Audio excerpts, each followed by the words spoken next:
Drama isn't far behind. New tonight now, in the not-so-distant future, you could be wearing all of your personal information, everything from your credit card numbers to your vital signs. It's called the tech tattoo. So this is really going beyond what the fitness tracker is. The latest bio-wearable looks like a circuit board that gets embedded onto your arm. With the tech tattoo, you could carry all your information on your skin.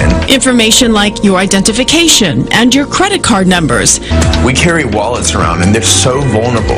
Experts say the temporary tat will also be able to monitor your vitals. They're made with electroconductive ink that contains various sensors and, in some cases, tiny microchips.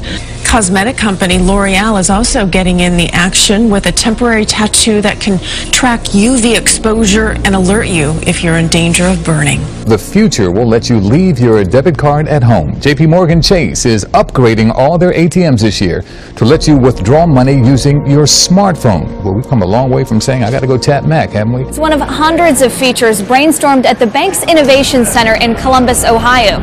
Some ideas, like a fingerprint scanner, got left on the cutting room floor, but others are being put into practice. They want to be able to bank where they want, when they want, and how they want. And this machine is allowing us the flexibility to do so. It's not just Chase customers. Bank of America is making its machines mobile friendly, and Citigroup's ATMs may soon scan your iris for identification.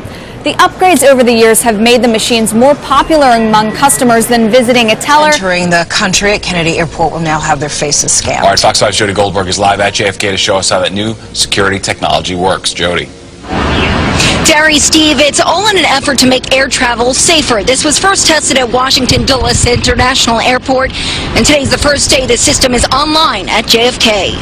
It's another tool to make sure U.S. Customs and Border Protection is keeping its citizens safe. Right now, there are 18 machines spread throughout 3 terminals at JFK. Officials say at least 500 people a day, chosen randomly, will be screened. And now the goal is to have facial comparison at all 5 international terminals here at the airport.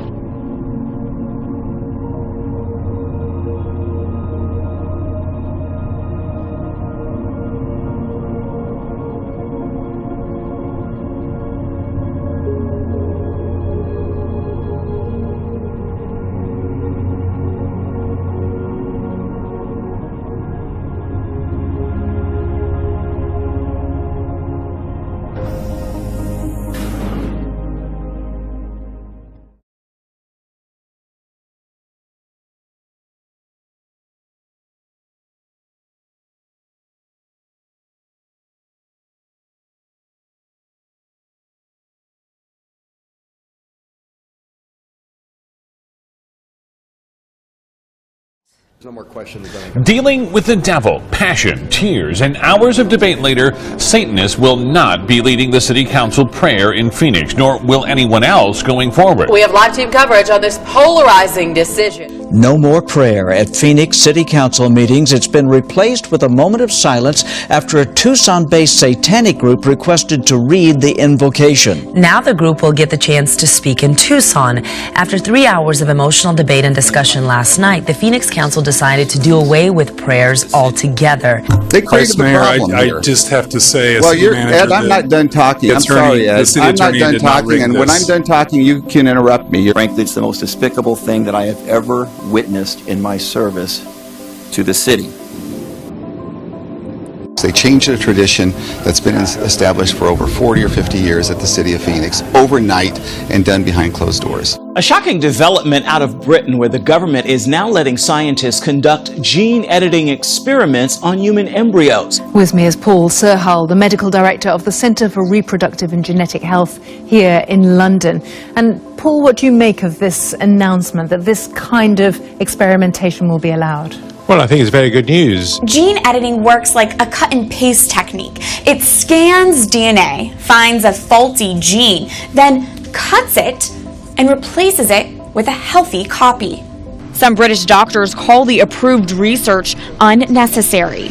It's being justified on the basis that it will help prevent miscarriages and stop IVF failures. But the genes that these scientists plan to look at, there's no evidence to show that any of them have anything to do with causing IVF failure or miscarriage in the first place. University of Notre Dame professor Carter Sneed says gene editing destroys living embryos. What we're confronted with this morning is a very basic kind of injustice. The same injustice that we see in abortion. We're killing newly conceived human beings for the sake of speculative scientific research. Critics also say gene editing could lead to designer babies, where parents seek taller, stronger, and smarter children. If we do look further down the road and this works, it's successful in the laboratory, we may understand more about fertilization, but what could it mean for some inherited diseases? Well, I think the potential of such technology that if you were able to edit the DNA in order to avoid the transmission of certain genetic diseases, it's all very good news. But of course, we're still a long way off. A lot of work has to be done in order to ascertain safety, let alone the benefit that will be derived from such procedures.